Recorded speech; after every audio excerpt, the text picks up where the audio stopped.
오늘은 워런 버핏의 세계로 한번 같이 가보실까요? 투자도 인생도 버핏처럼이라는 책이 새로 나왔는데요. 이건 김재현 저자가 함께 쓴 책입니다. 투자도 인생도 버핏처럼. 이 책은 신영증권 리서치 센터를 이끌고 있는 김학균 센터장과 함께합니다. 안녕하세요. 네, 안녕하십니까? 항상 저희에게 큰 가르침을 주셔서 감사드립니다. 아예 무슨 올 한 해도 잘 부탁드립니다.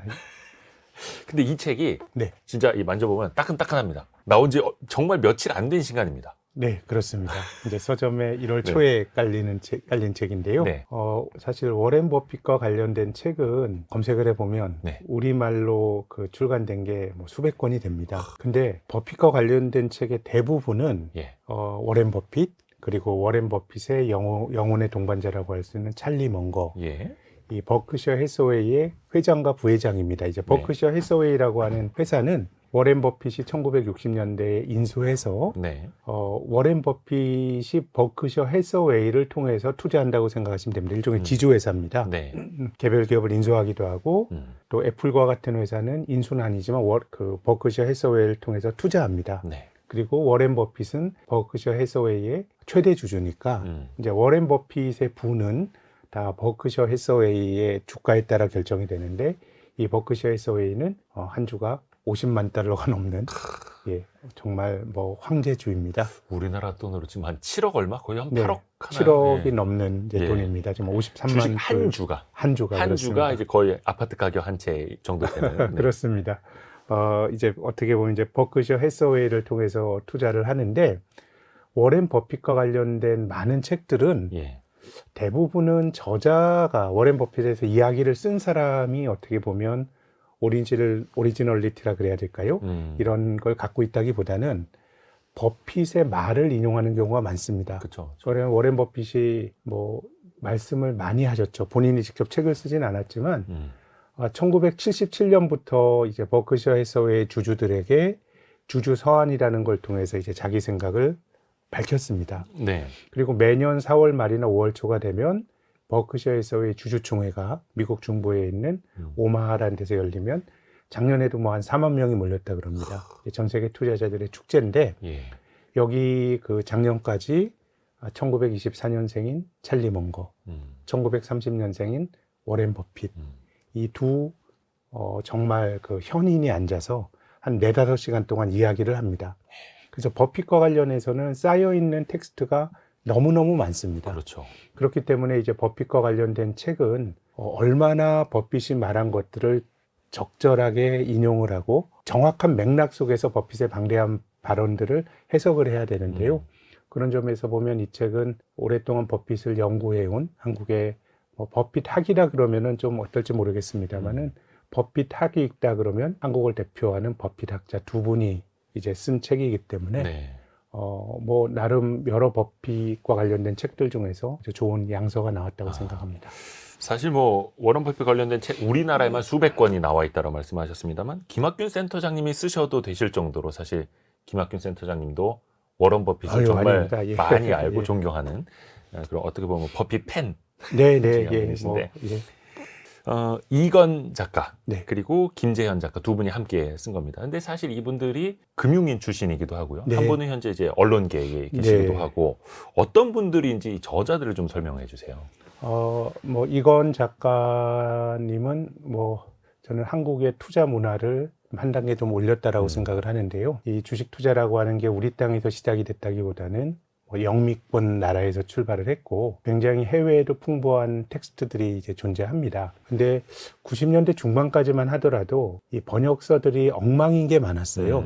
이제 제가 예전에 이제 80년대 후반에 대학을 가서 이제 대학 다닐 때도 그때 이제 많은 책들이 네. 일본 미국에서 나온 원전이 있다 그러면 일본어판이 또 있고, 예. 또 일본어를 배워가지고 일본어판을 이제 번역을 하는 예. 뭐 이런 식의 얘기들이 많이 나왔고, 언어만 잘 알고 시장이나 금융은 잘 모르는 분들이 이제 번역을 많이 했었는데, 아하. 뭐 이건 작가는 실제로 이제 금융시장에서 일도 하셨던 분이고, 굉장히 버핏 말고도 많은 책들을 이제 번역을 했기 때문에 전체적으로 저는 우리 시장의 투자 문화를 높이는 데 기여하신 분이라고 생각합니다. 특히 버핏에 대해서도 많이 연구를 하셨는데, 출간이 된 건 아닙니다만 워렌 버핏이 1977년부터 주주 서한을 공개를 했거든요. 네. 근데 1960년대에 제가 앞서 말씀드렸던 버크셔 해서웨이를 통해서 투자하기 전에는 지인들의 돈을 모아서 투자 조합을 이제 한 10년 정도 운영을 했었거든요. 네. 그때도 워렌 버핏이 주주 서한을 네. 버크셔 해서웨이가 아니고 그 당시에 그 워렌 버핏의 투자 조합원들에게 주주 서한을 썼는데 뭐 이것까지도 번역을 한 분이니까 전체적으로 큰 맥락에서 버핏에 대한 이해가 굉장히 깊은 분이라고 말씀드릴 수 있고요. 맞습니다. 그러니까 웬만한 우리나라 주식 관련된 투자서, 네. 번역서 정말 그 유명한 책들 보면은 여기에도 이건 선생님 성함, 네. 저기에도 이건 선생님의 성함이 많이 보입니다. 네, 묵직묵직한 책들을 많이 네. 번역하셨고 특히 버핏에 대해서도 주주서한 뭐 대표적이죠. 뭐 이런 책 번역하셨고요. 공저자인 김재현 박사님은 저는 그 버핏 오타쿠라는 말씀을 드리고 싶은데요. 그 정도로 팬이라는 네, 거죠. 저널리스트이신데 이 버핏에 대해서 연재 기사를 계속 이제 쓰셨고, 거의 주말마다 이제 올라옵니다. 네, 그러니까 이걸 보면은 정말 버핏에 대한 관심과 또 깊이 있는 이해 이런 것들 가지신 분이라는 걸 느꼈었는데, 그러니까 버핏에 대해서 가장 권위 있는 두 사람이 쓰셨기 때문에 저는 뭐 버핏에 대해서 혹은 가치 투자에 대해서 관심을 기울이시는 분들 처음 그 관심을 기울이시는 입문서의 관점에서 보면 정말 좋은 책이라고 생각합니다. 이 책의 그 부제도 버핏 워너비를 위한 버핏 학개론 1교시라고 되어 있어요. 네, 그러니까 어떻게 보면 이제 이 두 분이 버핏에 대해서 아주 쉽게 잘 풀어서 써주신 약간 에세이 같기도 하고요. 네, 좋은 그렇습니다. 책입니다. 과연 어떤 책인지 이제부터 하나하나 키워드를 열어가면서 들어보시죠. 오늘의 책. 이건 김재현 저자의 투자도 인생도 버핏처럼. 이것이 궁금하다. 키워드로 풀어볼게요. 첫 번째 키워드. 투자의 기본. 투자의 기본. 여기서부터 출발을 해야죠. 네, 사실 워런 버핏이 이제 2024년이니까 94, 네. 94세, 네, 94세 현역인 네, 거고, 이 책에서 이제 발간될 때 기준으로 보면은 워런 버핏의 자산이 우리 돈으로 158조 원 정도가 됩니다. 뭐 상상이 잘 안 가는 금액이기는 한데 어떻게 출발을 했길래 어떤 기본부터 다졌길래 158조 원이라는 자산을 일구게 됐을까요? 투자의 기본은 뭘까요? 네. 버핏은 12살 때부터 투자했습니다. 그 버핏의 아버지가 증권회사 직원이었습니다. 네. 그러니까 어떻게 보면 조기 투자와 관련한 익숙한 환경에서 자랐고요. 그러면은 거의 뭐 82년 동안 투자를 한 사람이죠. 그래서 기본적으로 워렌 버핏은 이 자산의 가격이라고 하는 거는 자산으로부터 창출되는 가치에 기인하고 있다라고 생각합니다. 기업이라 그러면 기업이 얼마나 미래에 돈을 잘 벌 것이냐라고 하는 게 결국은 그 기업의 가치를 판단할 수 있는 중요한 잣대인 것이고요. 그렇기 때문에 그 기업에 대해서 당연히 잘 알아야 되겠죠. 미래의 현금 흐름이라고 하는 건, 미래의 기업이 벌어들일 돈이라고 하는 거는 예측일 따름이고, 네. 우리가 생각하게 되면 당연히 예측은 틀릴 수도 있으니까 본인이 그 불확실한 미래의 현금 흐름에 대해서 잘 알 수 있는 기업, 현금이 창출되는 자산, 부동산도 마찬가지입니다. 버핏이 농지를 사거나 뉴욕에 있는 그 상업용 빌딩을 산 얘기도 이제 이 책에 나오는데요. 결국은 농지로부터는 농산물이 수확이 되죠. 빌딩으로부터는 이제 렌트를 주면 렌트비를 받을 수 있거든요. 이게 다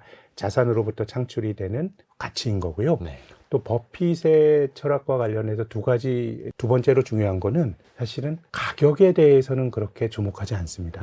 그러니까 이 기업이 그 벌어들일 수 있는 가치라고 하는 게 이 자산이 가지고 있는 본질적인 어떤 가치라고 보는데, 시장에서 형성이 되는 가격은 늘 이 기업이 가지고 있는 가치를 정확하게 표현하지 못한다라고 생각합니다. 그러니까 시장이 틀렸다가 아니고, 시장은 대체적으로 효율적으로 움직인다고 하더라도 특히나 이제 투자자들이 굉장히 그 투자에 달아올라서 대중적인 어떤 쏠림이 있을 때는 그 기업이 가진 가치보다 주가가 더 높게 형성이 되든가, 그렇죠. 혹은 가치가 없는 자산에 대해서도 시장에서는 높은 가격을 부여하는 경우가 있죠. 이런 것이 네. 버블이고요. 또 투자자들이 굉장히 움츠러들고 공포가 아주 극에 달할 때는 기업이 가진 가치, 이 가치는 미래에 벌어들일 현금 흐름의 가치인데 이거보다 훨씬 더 낮게 거래가 될 수 있거든요. 그래서 버핏의 투자의 핵심은 저는 두 가지라고 생각하는데, 어쨌든 해당 자산에 대해서 불확실한 미래의 수익성에 대해서 잘 알아야 되는 것이고, 그리고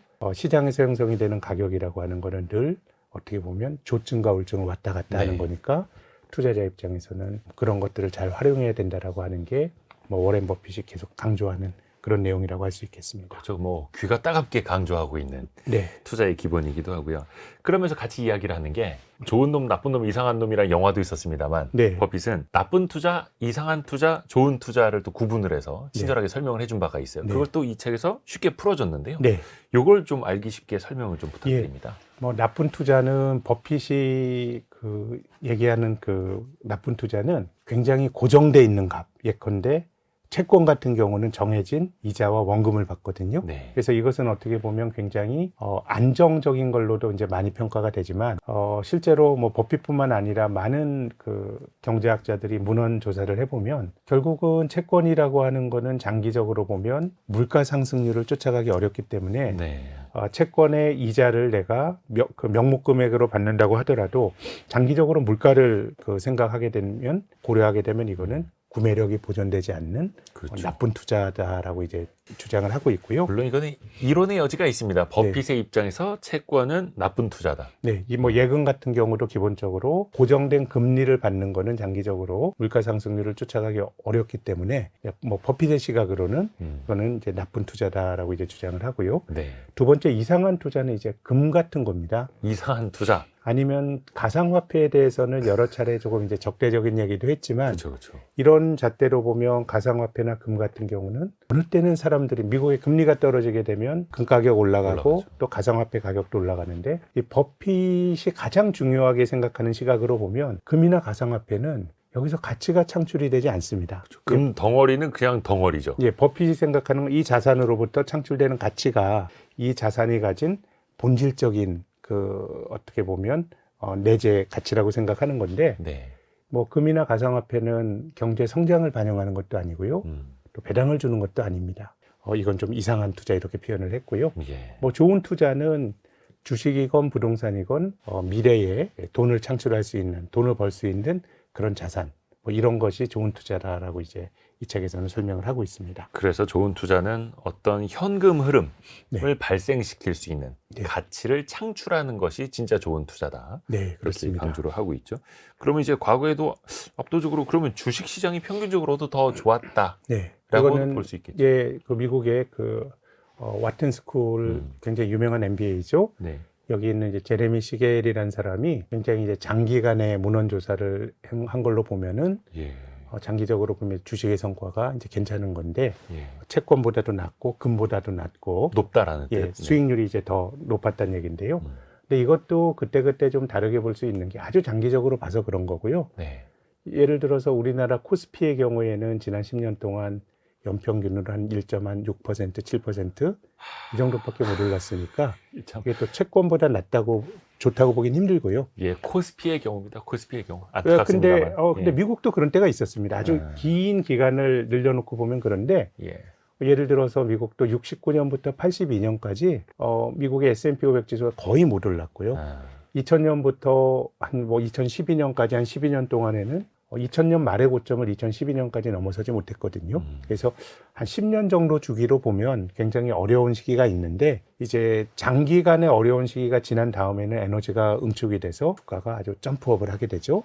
그런 과정들이 이제 반복이 돼서 한국도 장기 투자의 어떤 어떤 규칙에서 아주 예외적인 시장이냐 여기에 대해서는 조금 더 지켜봐야 되긴 하겠지만 아무튼 기간을 늘리면 늘릴수록 주식이 채권이라든가 아니면 금 이런 거보다 좀 낫다라고 하는 거는 굉장히 성과가 좋았다라는 거는 문헌 연구들이 많이 이루어져 있습니다. 그렇습니다.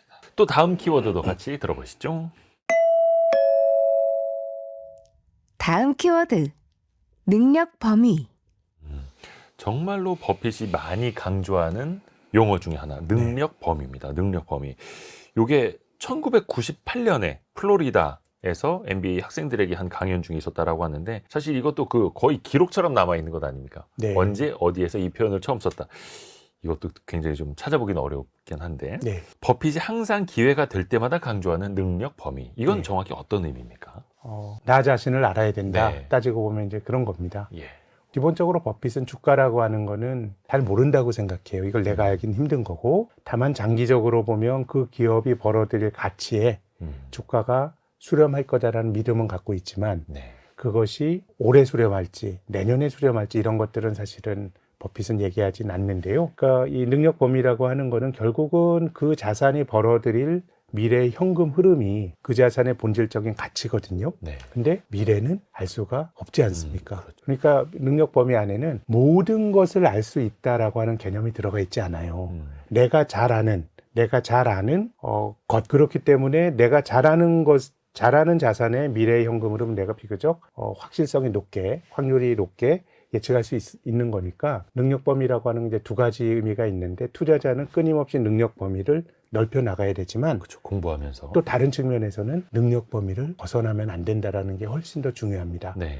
그러니까 버핏의 생각으로 보면 강세장에서 돈을 버는 거는 이게 시장이 나를 돈을 벌게 해줬는지 내 실력으로 돈을 벌었는지의 인과성이 되게 명확치 않아요. 네. 근데 시장이란 건 늘 사이클이 있기 때문에 이런 것들에서 장기적으로 살아남기 위해서 내가 잘 아는 걸 해야 되는 거거든요. 그러니까 내가 내 능력 범위에 들어가 있다고 생각하면 주가가 떨어질 수도 있습니다. 워렌 버핏이 이제 투자하면서 주가가 반토막이 소위 50% 정도 밀렸던 게 이제 몇 차례 있거든요.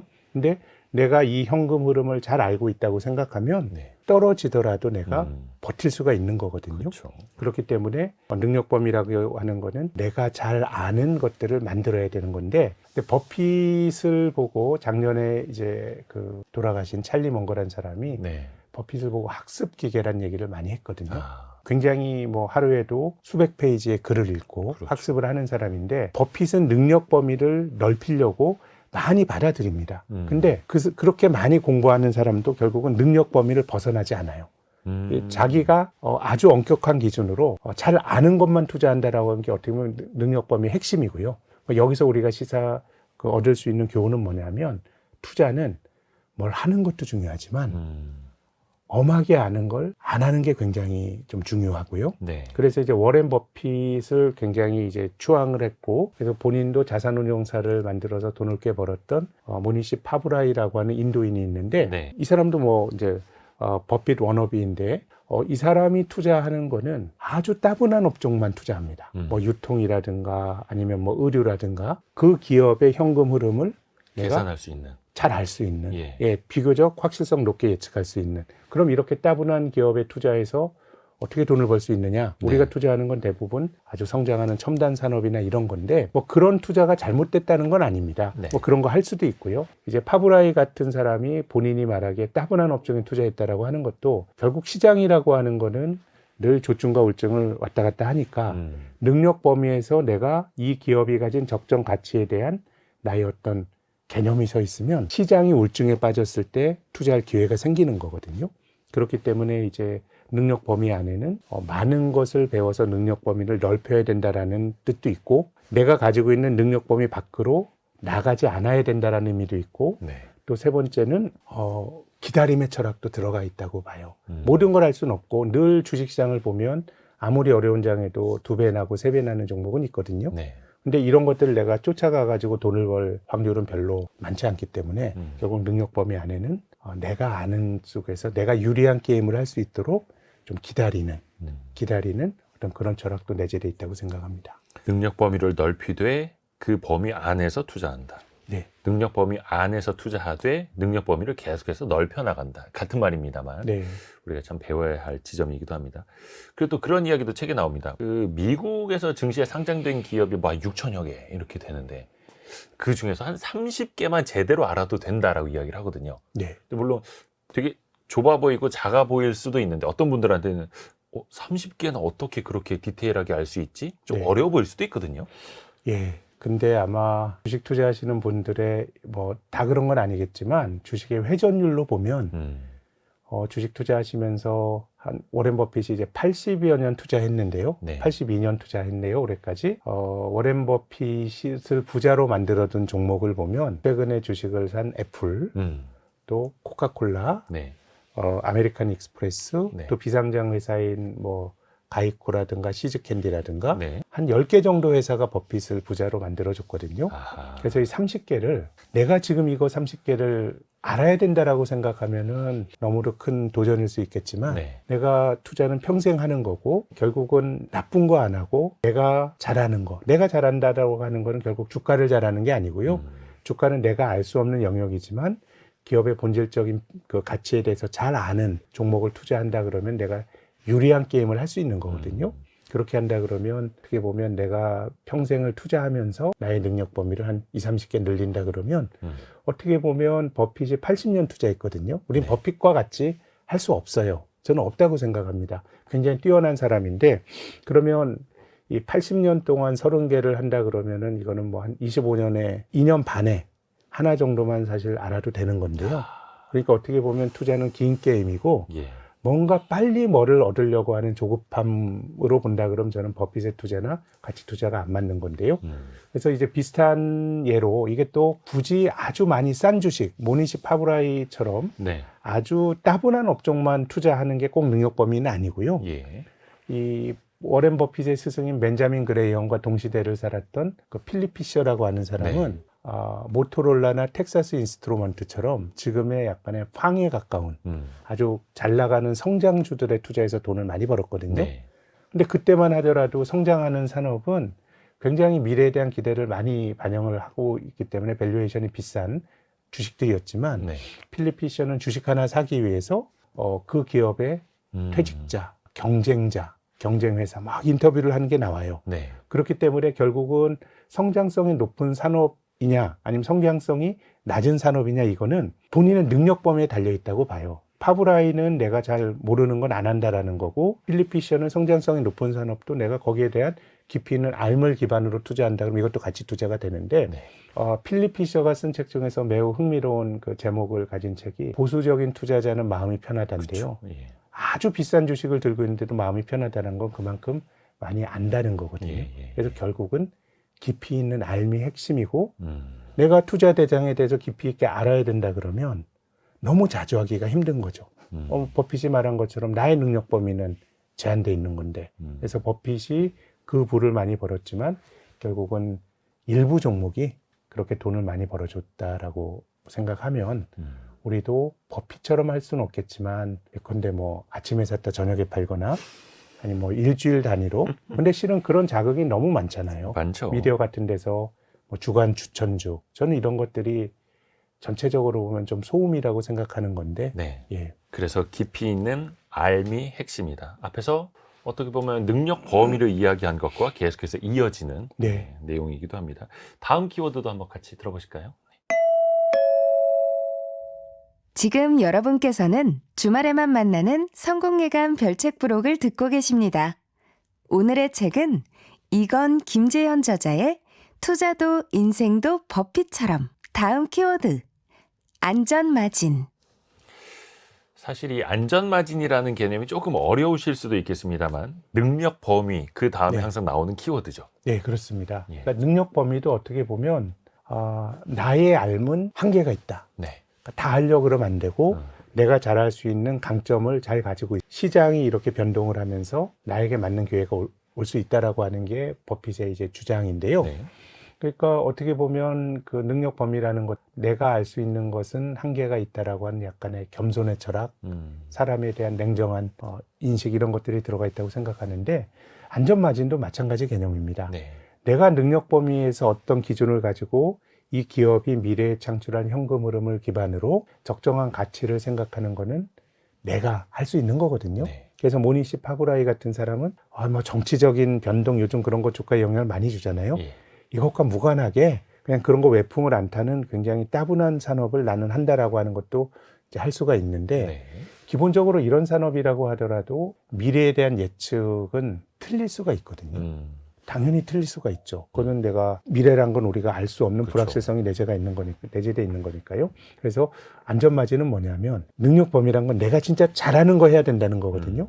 잘하는 걸 하더라도 나 역시도 틀릴 수가 있다라는 거예요. 네. 나 역시도 틀릴 수가 있기 때문에 어떤 자산을 살 때는 나의 능력 범위를 발휘를 해서 최선을 다해서 추정한 어떤 기업의 적정 가치가 10,000원이라고 추정을 할 수 있지만 이 10,000원이라고 하는 거는 확정된 값이 아니고 네. 실은 9,000원일 수도 있어요. 적정 가치가 내가 어떤 그 가정을 잘못해서 할 수도 있고 또 한 가지 또 말씀을 드리면 그 기업이 창출해낸 현금 흐름을 현재 가치로 환산하는 네. 게 어떻게 보면 이 기업의 적정 가치인데 현재 가치로 환산하는 데는 또 이자율이라는 게 들어가거든요. 근데 금리의 변동은 내가 할 수 없는 거예요. 네. 그렇기 때문에 내가 10,000원짜리가 적정 가치라고 판단했다고 하더라도 실은 이게 9,000원일 수도 있고 8,500원일 수도 있는 겁니다. 그래서 이 어떻게 보면 가치 투자자들은 능력 범위 내에서 판단하더라도 내가 틀릴 수가 있기 때문에 안전마진이라고 하는 개념은 내가 10,000원이 적정 가치라고 판단한 기업을 8,000원의 주가에 사게 되면 이건 매력이 없을 수도 있어요. 이거는 뭐 10,000원은 내가 판단한 가치지만 내 가치보다 적정 내려올 가치보다 수도 내려올 수도 있으니까. 예컨대 5,000원에 거래가 되는 주식을 산다 그러면 나의 판단이 틀렸더라도 어느 정도 기회가 좀 생기는 거거든요. 네. 이 안전마진이라고 하는 거는 이제 두 가지 개념이 들어가죠. 내가 최선을 다했지만 역시 나의 판단마저도 틀릴 수 있다라고 하는 겸손의 철학이 들어가 있는 거고요. 또 두 번째는 시장이 가진 약간의 비합리성. 예. 늘 적정 가치보다 많이 올라가거나 많이 떨어지거나 이런 시장이 가진 때때로 시장이 보이는 이런 비합리성은 워렌 버핏의 스승인 벤자민 그레이엄이 현명한 투자자의 이제 미스터 마켓이라고 하는 표현을 썼는데요. 그런 두 가지 개념이 안전마진이라고 하는 것 속에 들어가 있다고 볼 수가 있죠. 나의 판단이 틀릴 때를 대비해서 지금 시장의 판단이 틀린 그 상태일 네. 때 매수하는 것일 수도 있겠네요. 그럴 수도 있죠. 예, 가치 투자자는 어떻게 보면 네. 시장의 실수에 그 편승해서 돈을 그렇죠. 버는 투자자라고 말할 수가 있겠습니다. 근데 앞에서 그 능력 범위 잠깐 이야기를 해 주실 때 많은 분들도 기억하시겠습니다만 워런 버핏 그리고 버크셔 해서웨이의 가장 큰 비중을 차지하는 게 애플입니다. 애플. 네. 애플은 성장주라고 볼 수도 있겠고 가치주라고 네. 볼 수도 있겠습니다만 이거는 우리가 어떻게 따져봐야 될까요? 근데 애플이 저는 지금은 이제 아주 가늠하기 힘든 그런 어떤 성장주는 아닌 것 같아요. 왜냐하면 예전처럼 스마트폰이 처음 들어와 가지고 막 성장률이 뜀박질하는 시기 이제 지나갔고 네. 거의 새로운 그 스마트폰이 나오게 되면 뭐 적절한 교체 수요 같은 것이 좀 있는 것 같고요. 네. 그 워렌 버핏이 애플의 CEO인 팀 쿡에 대해서 이 애플의 아이폰이란 걸 사실상 만들었던 스티브 잡스보다 더 위대하다라는 얘기를 많이 하는데요. 굉장히 그 CEO스러의 어떤 관리 역량 네. 칭찬을 많이 하죠. 그 버핏은 결국 그 기업의 가치는 예. 그 기업이 돈을 잘 버는 거 일단 첫 번째고요. 돈을 못 버는 주식은 버핏에게 좋은 자산이 아닙니다. 의미 일차적인 투자 자산은 아니고요. 네. 그것이 아무리 싸더라도 먼 미래에 그 현금 흐름을 창출하지 못하는 기업은 좋은 투자의 대상이 아니고 또 두 번째는 그 번 돈을 얼마나 잘 주주 친화적으로 활용하느냐가 중요한데요. 이 애플의 경우는 주주 환원을 엄청나게 많이 합니다. 그렇죠. 예, 애플은 최근 몇 년 동안 벌어들인 당기 순이익보다 주주들에게 배당과 자사주 매입으로 더 많이 돌려줬거든요. 그렇기 때문에 이건 비교적 예측 가능하고 또 스마트폰 사업의 아이폰의 판매도 뭐 이제는 예전처럼 뭐 20-30% 우리 성장을 기대했다가 성장률이 뭐 10%로 나와서 쇼크를 받고 이런 거라기보다는 굉장히 성장이 좀 정체된 이런 쪽으로 이제 가고 있는 거기 때문에 어느 정도는 저는 버핏의 입장에서는 본인의 능력 범위 안에 들어간다고 생각했을 수도 있고요. 그리고 이 애플은 주주 환원이라고 하는 굉장히 중요한 그런 포인트가 버핏에게 저는 어필을 했을 거라고 생각합니다. 그렇죠. 그래서 버핏도 늘상 애플을 소비재, 네, 소비재라고 어떤 뭐 기술주나 성장주라기보다는 정말 가장 튼튼한 소비재라고 예, 표현을 하기도 IT 하고요. 주식이라기보단 소비재에 가깝다. 예, 이런 표현을 거의 했죠. 필수재가 됐다는 거죠. 네, 미국 사람들에게는. 또 하나가 분산 투자와 집중 투자에 대해서도 네. 많은 분들이 이제 오해하실 수가 있는데 네. 버핏이 이야기하는 분산 투자와 집중 투자의 개념 이것도 흔히들 알고 있는 것과 좀 다르죠. 네, 기본적으로 이 분산 투자라고 하는 거는 뭐 일반적으로 그것이 어떤 식으로 표현이 되든지 간에 내가 이거 그 투자해서 실패할지 모르니까 다른 거 사자라고 하는 게 분산 투자는 아니고요. 네. 분산 투자는 자산간의 상관성이 낮아야 됩니다. 자산간의 상관성이 낮은 종목들을 묶어 놓게 되면 동일한 기대 수익률 하에서도 위험을 줄일 수가 있기 때문에 자산에 대한 깊이 있는 이해가 필요할 수 있고 네. 또 두 번째는 시장의 합리성에 대한 판단도 좀 어느 정도 들어가는데요. 네. 그 7, 80년대, 한 90년대까지 이 투자론의 주류 학설이라고 할 수 있는 합리적 시장은 합리적인 어떤 효율적 시장 가설의 입장에서 생각을 해보면 결국 시장에서 초과 수익을 얻기는 힘들고 시장 수익률 정도가 네가 그 더 큰 위험을 부담하지 않으면 이것이 굉장히 좀 합리적인 기대 수익률이다라고 하는 게 주류 투자론에서 이야기를 하는 거거든요. 네. 그렇게 보면 완전히 분산 투자된 시장은 지수 자체에 투자하는 게 될 수도 있는 것이고 시장의 효율성의 화신인 시장 자체를 복제하는 것도 어떻게 보면 나쁘지 않은 선택이다라고 볼 수 있는 건데 네. 워렌 버핏과 같은 가치 투자자는 전혀 그런 생각이 아니에요. 시장 합리성에 대한 판단이 전혀 다르고요. 시장은 대체적으로 합리적이지만 늘 합리적이진 않다라는 생각을 갖고 있는 것이고 그런 점에서 보면 코스피에 내가 어떻게 보면 그 주가 지수에 그걸 비슷하게 맞추려고 분산하는 거는 의미가 없다고 생각을 하는 거고요. 그리고 또 한 가지는 이 가치 투자자는 결국은 많은 걸 알 수 없다고 생각하거든요. 나의 능력 범위 내에서 투자하는 거니까 기본적으로 투자의 대상이 많을 수가 없어요. 그렇기 때문에 가치 투자자가 많은 것을 모든 것을 다 알 수 있다라고 생각하면은 제 생각에는 그 아이디어가 구현이 되는 상황 속에서 자연스럽게 분산 투자가 나올 수도 있겠지만 가치 투자의 철학 자체가 어떻게 보면 잘 아는 종목에 대한 집중 투자 이런 개념들이 들어가 있는 것 같고요. 그래서 투자자 입장에서도 또 저도 드리고 싶은 말씀은 잘 모르는 종목을 늘어났다 그래서 이거 분산이 되는 건 아니고요. 네. 결국은 아는 종목 내에서 투자를 해야 그것이 가격의 어떤 상관성이건 기업의 비즈니스 모델에 대한 이해건 결국 의미가 있는 거 아닌가라는 생각을 하게 됩니다. 본인이 잘 안다면 집중 투자를 해야 되고 본인이 잘 모른다면 분산 투자를 하는 게 맞다 뭐 이런 말도 근데 하고 이제 실은 예. 분산 투자도 그 자산들에서 내가 잘 알아야 되니까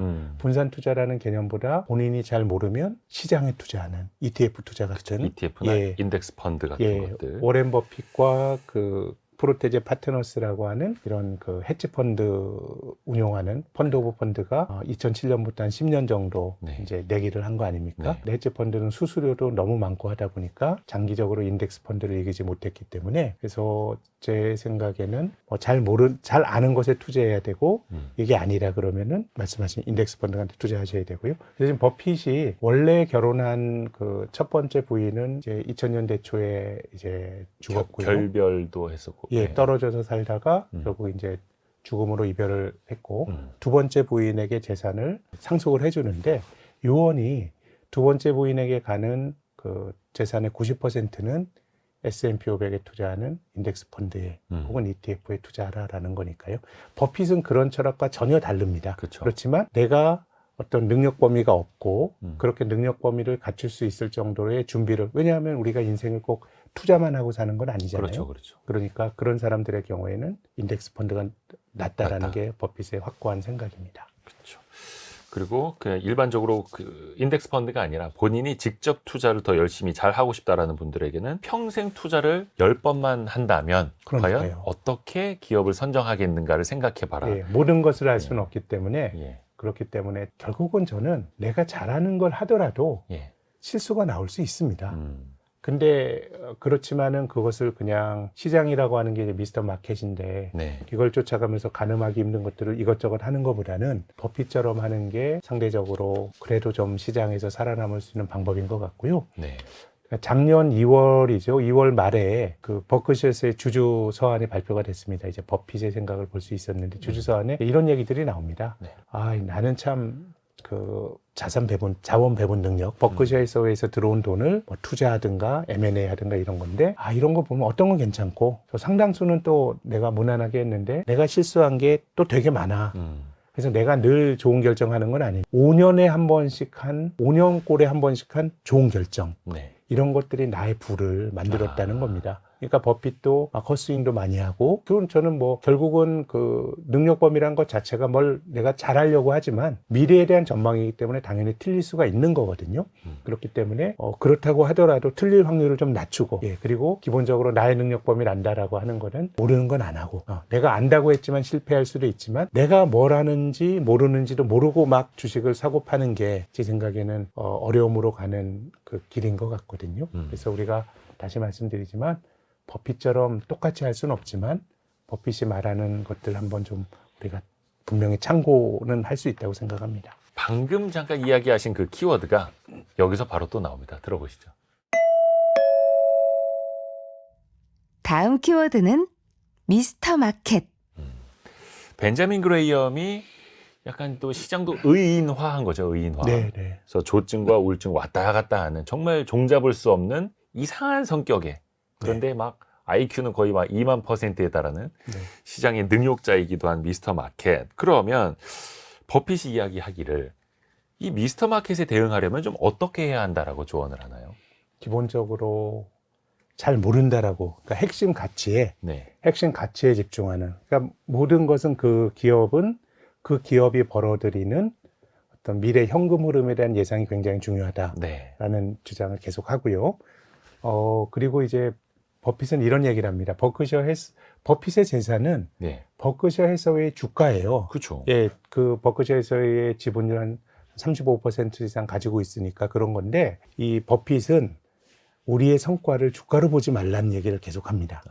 그러니까 그 버크셔 해서웨이라는 게 지주회사고 뭐 자회사들 많으니까 주가 변동은 굉장히 이제 진폭이 큰 거고, 이거 빼고 우리가 주식이야 뭐 어떻게 보면 주증이고 울증이니까 이걸 가지고 기업의 가치 평가를 하면 안 되는 거고, 버크셔 해서웨이의 순자산, 기업이 벌어들여서 주주들에게 귀속이 될 수 있는 순자산의 증가율이나 뭐 이런 걸 가지고 평가를 해야 된다라고 주장을 많이 하거든요.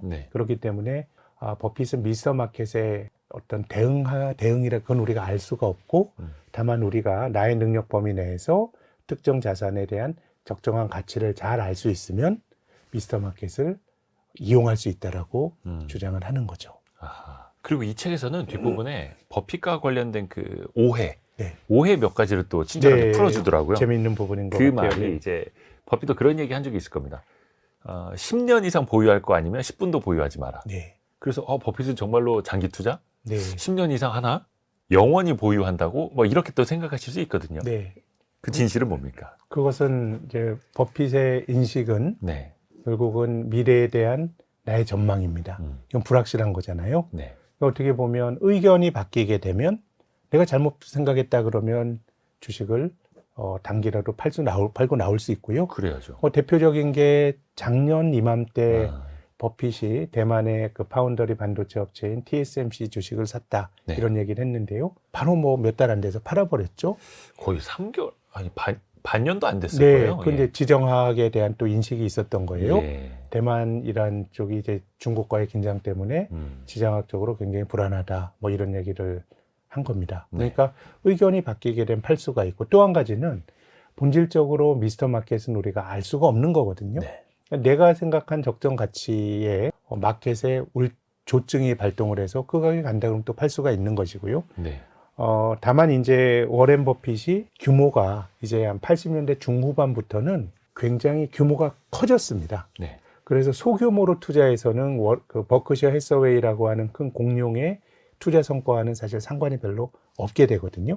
그래서 이제 워렌 버핏이 초기에 투자했던 것은 싼 주식. 어떻게 보면 이제 워렌 버핏의 스승인 벤자민 그레이엄이 말한 담배 꽁초 주식 같은 것들이 저평가된 주식 샀다가 그냥 담배 한번 이렇게 한 모금 빨고 그냥 버릴 수 있으면 되는 거다라고 하는 싼 주식을 샀는데, 이런 식으로 주식을 사게 되면 샀다가 팔고 또 사고 해야 되는데, 버핏처럼 큰 규모, 버크셔 해서웨이처럼 큰 규모가 되면 이렇게 뭐 개인 투자가가 주식을 사고 팔듯이 하기가 어려워지게 되니까요. 그러다 보니까 이제 워렌 버핏은 비즈니스 모델이 좋은 주식을 이제 찾기 시작했고요. 버핏이 어떻게 보면 벤자민 그레이엄과 같은 대공황 때 살아남은 투자자이고, 또 대공황의 여파로 1940년대, 50년대는 미국 사람들이 주식을 외면하다 보니까 너무 싼 주식들이 너무 많았기 때문에 담배꽁초들만 주워서 한 배 빨고 벌어도 돈을 벌 수 있었던 투자를 하다가 어떻게 보면 나쁜 주식을, 평범한 주식을 싸게 사는 것보다 좋은 기업을 제값 주고 사는 게 낫다라고 하는 철학을 갖게 됐는데요. 예컨대 뭐 애플이나 이런 것들은 담배꽁초 주식이 아니었고요. 코카콜라도 마찬가지입니다. 근데 이런 영향을 준 게 작년에 이제 돌아가신 찰리 먼거를 만나면서 이 벤자민 그레이엄의 담배꽁초식의 투자라기보다는 좋은 주식을 사게 되면 이 기업의 가치가 계속해서 이제 높아지다 보니까 주식을 팔지 않더라도 돈을 계속해서 가치가 높아질 수 있다는 건데요. 팔 필요가 없는 주식. 코카콜라 같은 경우는 1988년도에 사서 계속 이제 주식을 들고 있고요. 나의 판단이 어떤 것을 고려하지 못했던가 이렇게 되면은 TSMC의 사례처럼 팔고 나올 수도 있고요. 또 한편으로는 또 그렇습니다. 결국은 이제 애초에 가졌던 나의 생각이 중요한데, 그건 이제 미래에 대한 불확실성이라는 게 이제 내재가 돼 있는 것이죠. 그렇죠.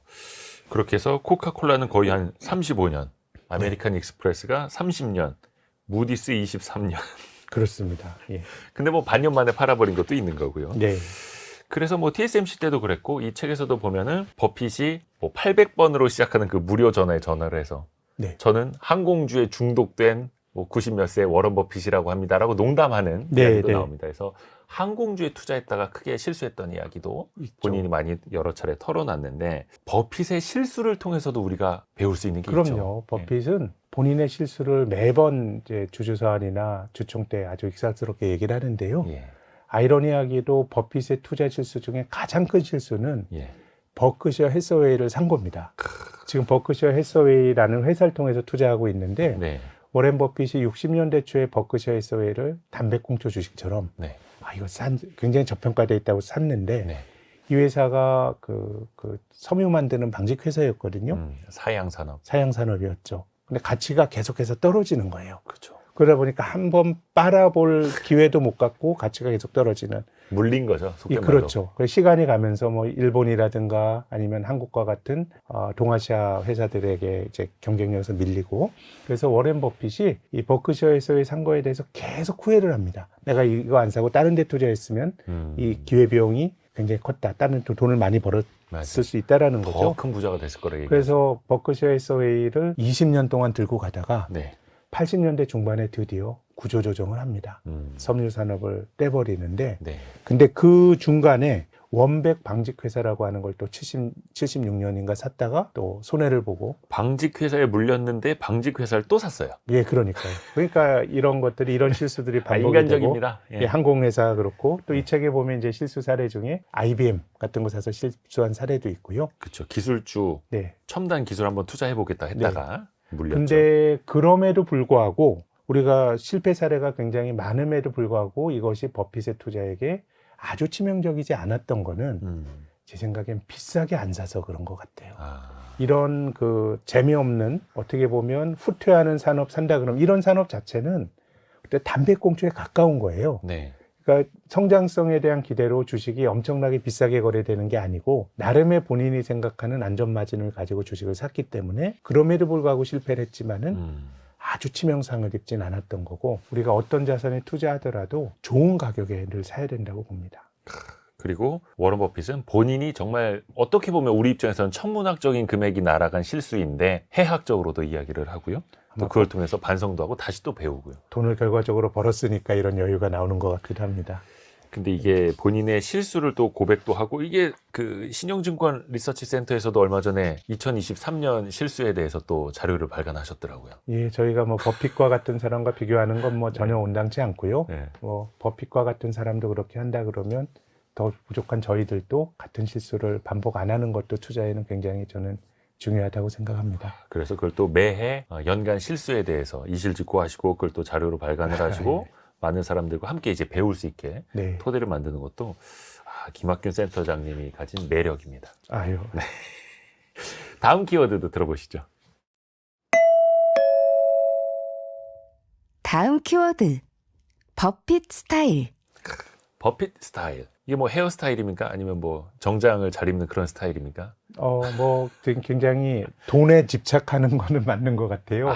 돈 예, 좋아요. 돈은 굉장히 그쵸? 좋고 뭐 나쁜 거는 아니라고 워런 생각하는데, 버핏이 돈 많이 좋아하십니다. 근데 워렌 버핏의 스승인 그 벤자민 그레이엄은 아주 뭐 라티노도 하고 뭐 철학자이기도 하고 수학자이기도 하고, 그래서 버핏이 그런 얘기를 합니다. 내 스승 그레이엄 너무 관심사가 많고 멋스럽게 사시는 예, 분. 나는 이제 돈에 대한 관심이 굉장히 많아. 그런데 한편으로는 되게 좀 검소한 아주 오래된 차를 몰고 다니고 또 햄버거 먹고, 또 오마하에 있는 그의 자택은 50년대 샀던 뭐 그 집 그대로인 거거든요.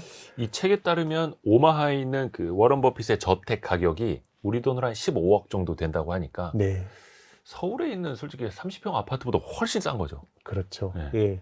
그리고 굉장히 또 돈 자체에 대해서 아주 검yak적으로, 예를 들어서 버핏의 딸이 이사하면서 그 부엌을 리모델링 하려고 이 아버지에게 도움을 청했을 때, 아빠 나 집 인테리어 하는데 좀 도와줘 라고 그랬더니 했죠. 그런 건 은행에 가야 돼라고 얘기를 했고. 다른 사람들이 하듯이 은행 가서 대출 받아라. 그렇습니다. 예. 또 버핏의 첫 번째 아내였던 수전이라고 하는 사람의 사촌 동생이 네. 결국 버핏에게 좀 경제적 도움을 요청했는데 버핏이 그걸 또 안 들어줘가지고 또 자살한 적도 있었고요. 아이고. 그런 것도 있었지만, 근데 또 이분의 재산의 99%는 전부 사회에 기부를 하니까 그렇죠. 굉장히 소탈한 면도 있고 돈에 대한 솔직한 욕망도 있고 그렇지만 번 돈은 아주 멋있게 쓰고 뭐 그런 분인 것 같습니다. 그리고 뭐 우리가 찰리 먼거 이야기도 많이 했습니다만 인생을 정말 유머러스하게 살고 네. 해학적으로 바라보고 그래서 주총에서도 그런 질문이 나왔잖아요. 그런 유머 감각은 막 어디서 나오는 거냐 이런 얘기도 나왔고요. 예, 뭐 독서도 있지만은 기본적으로 낙관론인 것 같아요. 또 본인들 낙관론. 스스로가 미국에 태어난 거에 대해서 여러 차례 감사하다라는 얘기를 뭐 많이 하는데요. 기본적으로 자기가 사는 나라에 대한 낙관론이고 또 어떻게 보면 투자라고 하는 건 운도 많이 작용한다는 이야기를 하는데요. 네. 이 사람들이 미국에서 나서 그런지 모르겠지만은 굉장히 좀 낙관적인 것 같고 그래서 이 사람들이 버핏과 먼거 두 분은 콜라도 뭐 장복하는 걸로 특히 워렌 버핏이 처음에 콜라 마실 때는 펩시콜라를 마셨다고 그쵸. 스노볼에 나와 있는데 예. 코카콜라의 주주가 된 이후로는 이제 체리콕을 마시죠. 코카콜라에. 네. 그렇기 때문에 뭔가 좀 이제 동기부여가 되는 뭔가 뭐 탄산음료가 건강에 좋은지 나쁜지 뭐 논란이 많습니다만은 정서적으로는 굉장히 좋은 영향을 끼쳤지 싶습니다. 그래서 그 버크셔 해서웨이 회사 자체도 네. 사무실도 단촐하고 직원 수도 몇 명 없고 네. 홈페이지도 그냥 단순하고 그렇게 하면서 좀 평소에도 검소한 습관. 그게 사실 돈을 사랑하는 사람들이 진짜 검소하다 하더라고요. 아, 예. 다음 심쿵 한방으로 넘어갑니다. 오늘의 심쿵 한방. 투자도 인생도 버핏처럼을 관통하는 핵심 구절. 한 방에 정리합니다. 우리는 배우고 있습니다. 세상에 아직도 배우고 있습니다. 아직도 배우고 있습니다. 네. 이 구절을 핵심 심쿵 한방으로 꼽으신 이유가 어떻게 될까요? 예, 이 이야기를 2017년에 했습니다. 우리는 2017년. 먼거와 버핏이고요. 찰리 먼거 93세, 버핏 87세입니다. 네. 그러니까 이거는 저는 투자라고 하는 게 굉장히 연속적인 과정인 것 같고요. 또 우리가 뭐 주식이나 이 뭐 특별한 자산을 사고 파는 것도 투자지만 실은 인생의 모든 것들이 미래를 전망하고 하는 것들이거든요. 그렇게 되면 우리가 살아있는 한 여러 가지 의사결정을 잘 내려야 되는 건데 이런 것들 속에서 그 능력 범위, 내가 충실히 공부했지만 내가 모를 수도 있다라고 하는 것들, 또 미스터 마켓은 당연히 내가 모르는 세계가 있는 거고 운이 가진 중요성 뭐 이런 것들도 있을 수 있는 거니까 어떻게 보면 그 우리가 버핏과 먼거는 위대한 사람들이지만 네. 끊임없이 배움을 추구했던 사람들 뭐 이런 점은 우리가 투자가 아니더라도 꼭 배워볼 만한 포인트가 있다고 생각합니다.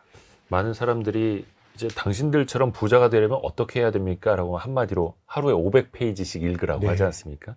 그리고 배우는 사람은 나이가 어찌됐든 젊은이다라는 말이 있는 것처럼 80세 때 또 90세 때도 끊임없이 공부하고 있는 사람 워런 버핏에 대해서 우리가 이야기를 들어봤습니다. 오늘은 이건 김재현 저자가 쓴 투자도 인생도 버핏처럼이라는 책을 함께 읽어봤습니다. 신영증권의 김학균 리서치 센터장과 함께했습니다. 고맙습니다. 예, 감사합니다.